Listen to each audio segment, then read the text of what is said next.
Our next conversation, as you can see, is about the southeast of Nigeria, particularly in the area of security and development, as well as, you know, what some would say permutations towards 2027. Is it a little too early, or is it just the right time in politics? As you have seen in the welcoming slide, Mr. Valentine Okike joins us this morning. He is Commissioner for Special Duties and Diaspora in Ebonyi State. Thanks for joining us this morning. Thank you, sir. The first thing, most times when people hear about the Southeast, the unfortunate sit-at-home thing is one of those things that's top of mind. What's the scenario now? The number of people are saying, okay, maybe it has abated, maybe it's still continuing. What can you tell us about the latest? Thank you very much. It's my pleasure to be here this morning. Southeast is good.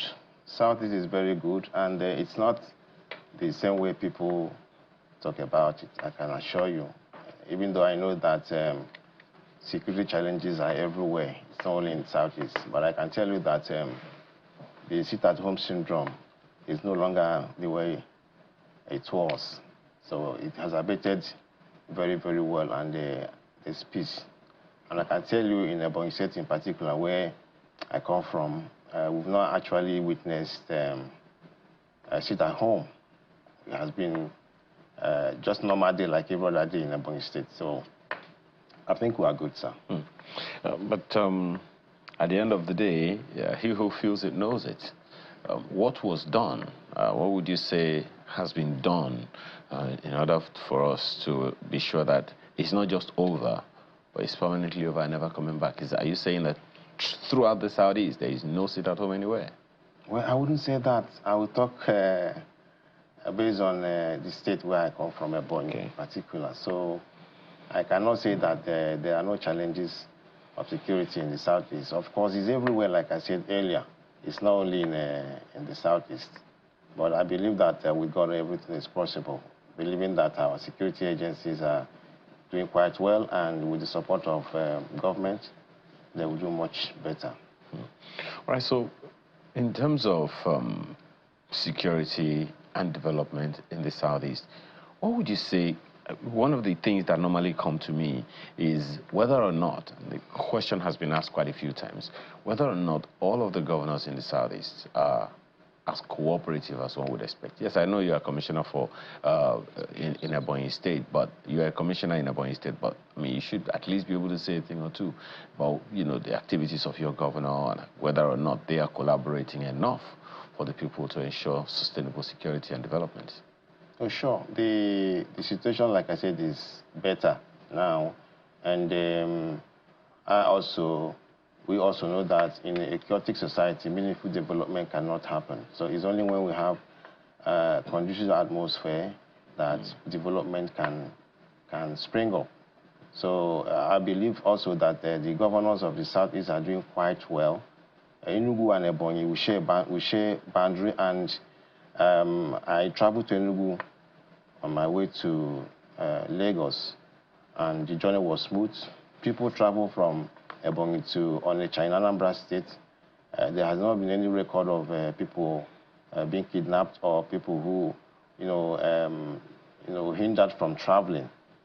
So I think the situation is better now, and that is because the governors are collaborating very well, and I believe that it will continue to be better. So what are some of the critical, in your opinion, critical developmental issues that Ebonyi must take on in order for it to gain its status, in Nigeria? Thank you very much. We have been able to achieve what we have achieved in the state under the governor of Ebonyi State, Right Honorable Builder Francis Obonina, because he believes that we can have meaningful development when there is peace. Of course, we may have heard in the past that we had communal clashes, Ishelu local government and Ohuku local government, and other parts of Ebonyi. These clashes almost defied solution in the past years. So, but when he came on board, with the grace of God, he was able to stop everything in totality.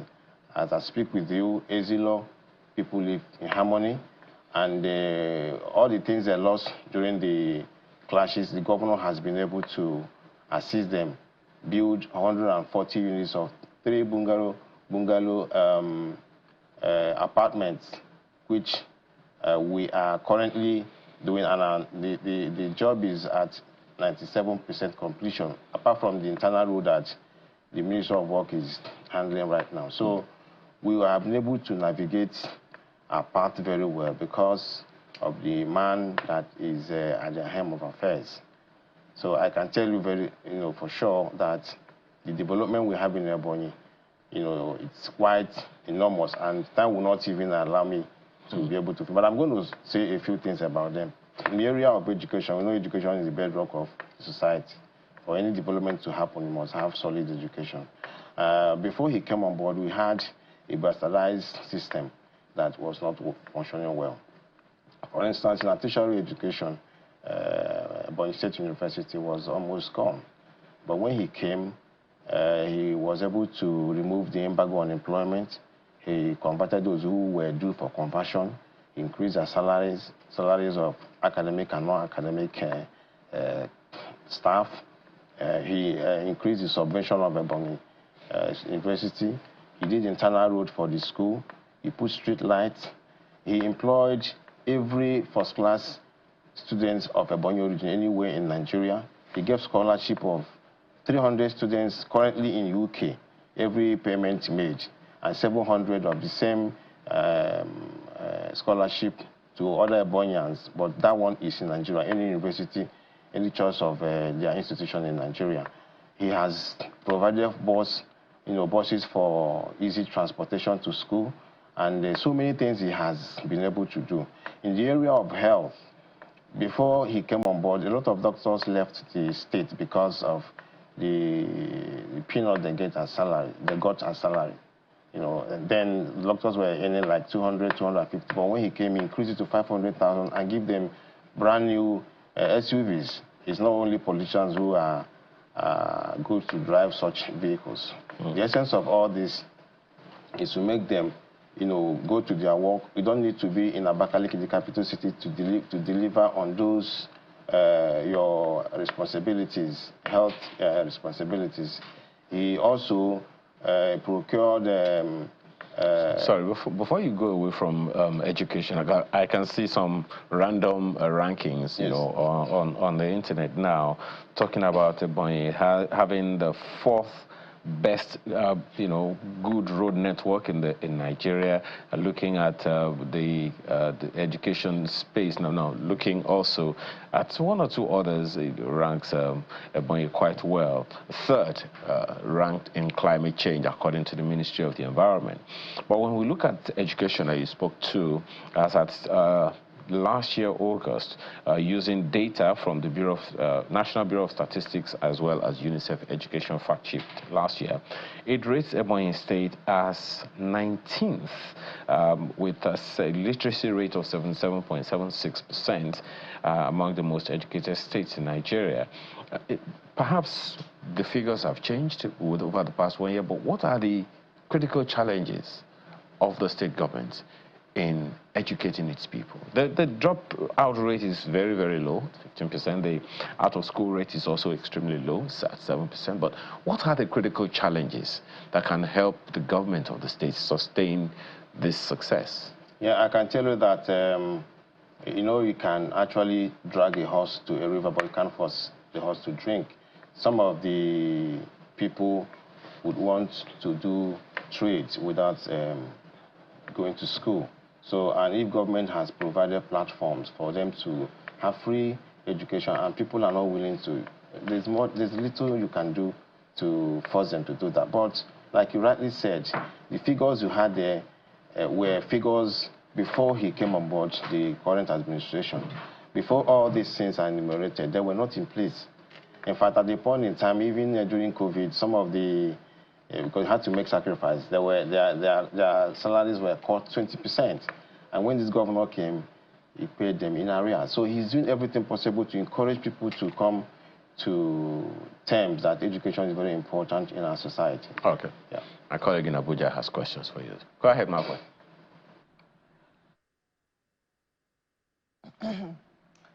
Just a question, and this is in the spirit of human security. I do know that Mr. Valentine has been involved in also trying to bring back girls who were trafficked to Ghana in the initiative of NIDCOM to bring them back. I don't know what it is that the state is doing to enlighten people, because I think that also dovetails directly into Ayo's question around education. What is the Ebonyi state government doing to try and educate people and enlighten people that there are people who will make all manner of promises about taking them abroad or taking them to, you know, other parts of the world, but they might not exactly mean well for them? I don't know whether that incident has sparked any advocacy campaigns in Ebonyi State. Thank you, Makwe. The question is very germane. You mentioned the people that were brought from Ghana. When we did that, and the governor, you know, mandated that we rehabilitate them and make them human beings. We did that, pay for where they did apprenticeship. Some of them said they were not going to school, and the government paid every kobo for them, rented good houses for them. And some of them are done with the training, and government is setting them up in a few weeks now. And the good news is that some of them, when you jokingly say, will you want to go back? Say, no, I won't go back because it is hell over there. So the government of Ebonyi State, through the Office of Her Excellency, the governor, is doing quite well. Of course, you may have seen clips of the governor's wife traveling to Ghana herself to make sure that all these girls that are trafficked to Ghana, that it's stopped. So the Ministry of Education is also doing quite well too by enlightening the public through the some form of platforms like the PTA and other groups to educate their children and general public the dangers of living Abakaliki or living Nigeria in general to supposedly greener pasture. And most of them, when they get there, they get stranded. So I believe that the government of Ebonyi State and the government of Ahmed Bala Tinubu they are all doing quite well to see that all these things are abated.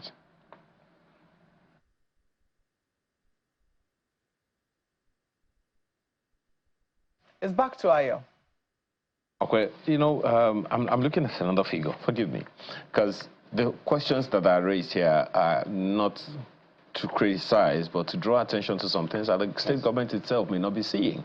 For instance, look at the inflation figures right now. As at February this year, we have understanding that the CPI, that's the CPI, you know, consumer price index, reported that, you know, inflation, food inflation in Nigeria has been at quite an extent, and we understand that Ebonyi ranks 10th most expensive state in Nigeria to live as of February 2025. And of course, the report also says that inflationary pressures in Ebonyi may be stabilizing compared to other states. What needs to be done? Or what can the government do? Or what is the government doing to ease living standards in Ebonyi State so that we can attract more Ebonyians, as you call them, to come back home and develop the state? Yeah, but I can tell you for sure that that figure is wrong because I don't know. NBS figures. I don't know how they got the data, but whether it's correct or not, let me say that if you talk about a few states that you can say they have food sufficiency, Ebonyi should be one of them, and we can feed ourselves, and we also export to other states. The challenge we have is that it can never go all around. It can never be enough. The government of the day has to plunge more funds to agriculture. And Ebonyi has very good lands. We produce a lot of sweet and good food, healthy foods. And if we have the funds and the right policies which the government of Ebonyi State has done, investors will come to invest in agriculture. Okay. And one of the good things Ebonyi State has done through the House of Assembly for those who want to come and invest in agriculture is that there's a law that guarantees your safety, guarantees your investment. If for any reason you come to invest in Ebonyi and there's a mishap, so to say, you have the opportunity to recoup your money from the state government. So we have made everything to an extent very, very conducive for. One last one. If you could make a call to people from Ebonyi State who are outside the state right now, what would be your call to them? Of course, you know, I also am the focal person of Ebonyi in Diaspora. I've engaged a lot of our people outside the shores of Nigeria. In August this year, we'll be having a conference in Abakaliki. All these things is to brainstorm to see how we can make Ebonyi State better. All right. Thank you so much for your time this morning. I will believe that in no distant future you will be back here to tell us how well things have improved anytime after this conversation. Thank you so much. Valentin Okike is Commissioner for Special Duties and Diaspora in Ebonyi State. Again, thanks for your time. Thank you, sir.